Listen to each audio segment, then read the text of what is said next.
Go roam the seas, don't sit by the fire. See the wonders of the world to your heart's desire, Marin Držić once said. And this is the Držić Avenue in Zagreb, one of the many roads leading into the world, roads so different from his own. See the world and feel at home, said the advertisement in a tourist agency.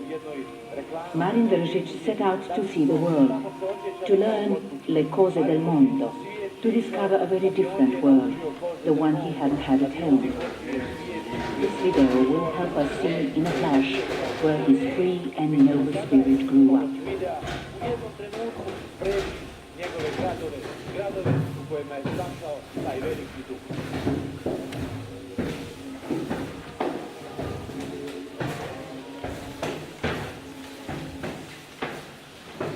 Držić's world, Držić's towns.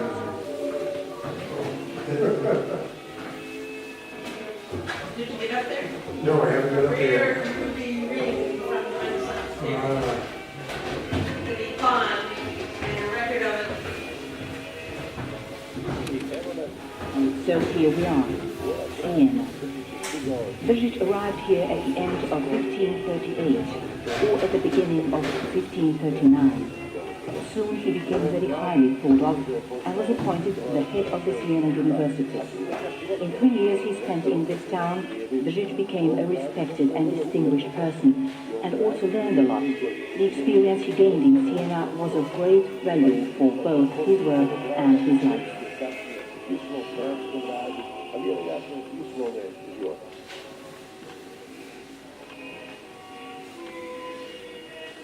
In the middle of the 16th century, Držić stayed in Siena, the town disrupted by struggles between the two political parties, the Noveschi and the Libertina.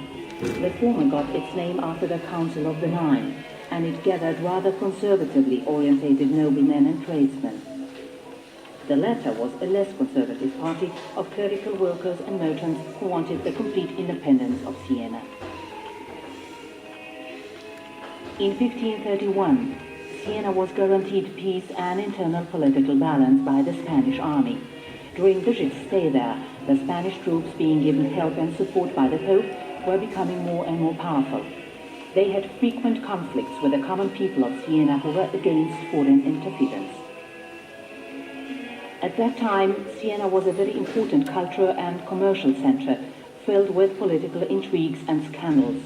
One of them was the arrival of the plenipotentiary sent by Charles V, the King of Spain, and by the Pope, Paul III.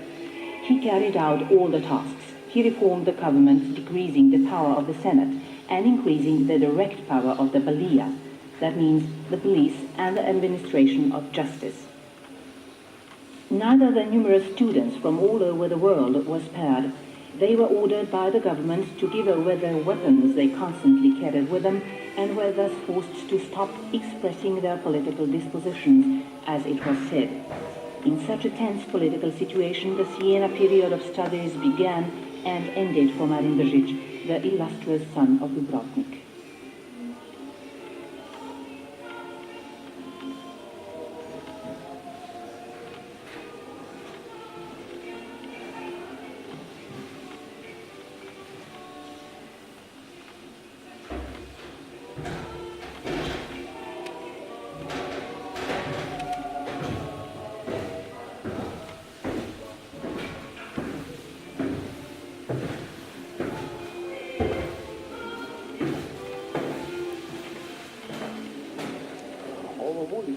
This is the street called Via della Sapienza, on which Držić